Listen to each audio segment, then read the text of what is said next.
Welcome to our channel. ఈరోజు మనము కొబ్బరికాయలో నీరు ఎలా వస్తుంది, అసలు అంత తీయగా ఎందుకు ఉంటుంది అనే టాపిక్ గురించి మాట్లాడుకుందాం. వేసవిలో దాహం తీర్చే సహజ పానీయాల్లో కొబ్బరి నీరు ఒకటి. అయితే గట్టి పెంకుతో పూర్తిగా మూసి ఉన్న కొబ్బరికాయలోకి నీరు అనేది ఎలా చేరుతుందో చాలామందికి సందేహం ఉంటుంది. అసలు కొబ్బరి చెట్టు నీటిని ఎలా సేకరిస్తుంది? కొబ్బరి చెట్టు వేర్లు భూమిలోని నీరు, ఖనిజాలు, పోషకాలను గ్రహిస్తాయి. ఆ నీరు చెట్టు కాండంలోని జైలం అనే కణజాలం ద్వారా పైభాగానికి చేరి క్రమంగా కొబ్బరికాయలో నిలవవుతుంది. అసలు కొబ్బరి నీరు అంటే ఏమిటి? శాస్త్రీయంగా దీన్ని లిక్విడ్ ఎండోస్పెర్మ్ అంటారు. ఇది భవిష్యత్తులో మొలకెత్తే విత్తనానికి పోషణ అందించే సహజమైన ద్రవం. లేత కొబ్బరికాయల్లో ఈ ద్రవం ఎక్కువగా ఉంటుంది కాబట్టి వాటిలో నీరు అనేది కూడా ఎక్కువగా ఉంటుంది.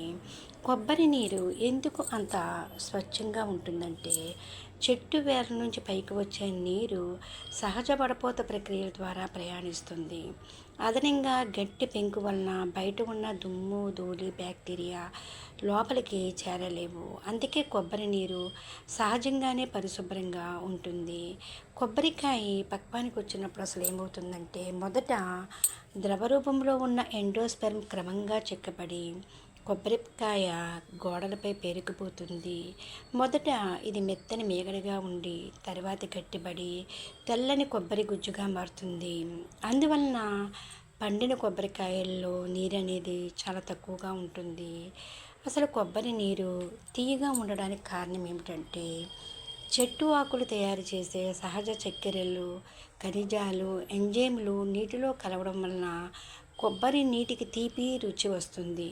ఇందులో పొటాషియం, మెగ్నీషియం, కాల్షియం, సోడియం వంటి ఎలక్ట్రోలైట్లు కూడా సమృద్ధిగా ఉంటాయి. ఇవి శరీరానికి తక్షణ శక్తి, హైడ్రేషన్ అందిస్తాయి. ఇక ఇక ఆసక్తికరమైన విషయం ఏమిటంటే, మనం తాగే కొబ్బరి నీరే కాలక్రమేణా కొబ్బరి గుజ్జుగా మారుతుంది. అంటే కొబ్బరికాయ తన పానీయంను ఆహారంగా మార్చుకుంటుంది. ఇదండి కొబ్బరికాయ గురించి కొన్ని ముఖ్యమైన విషయాలు. Please like, share and